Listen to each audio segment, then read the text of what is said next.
Sådan spiser man vaniljekranshuller. En meget seriøs guide. Velkommen. I dag skal vi gennemgå noget, som alt for mange gør forkert. Vaniljekransehuller. Kransekagens svar på, jeg gider ikke hele ansvaret. Holder et hul op mellem 2 fingre. Første regel, du må aldrig kalde det bare en småkage. Det er forkert. Og moralsk svagt.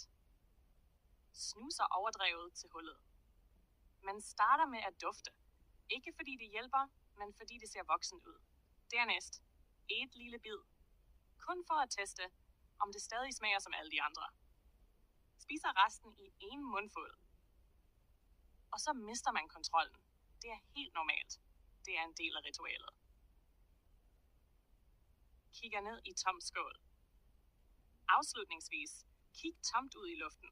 Overvej dine valg og gentag, indtil der ikke er flere huller eller venner. Tak fordi du så med. Du spiste den forkert alligevel.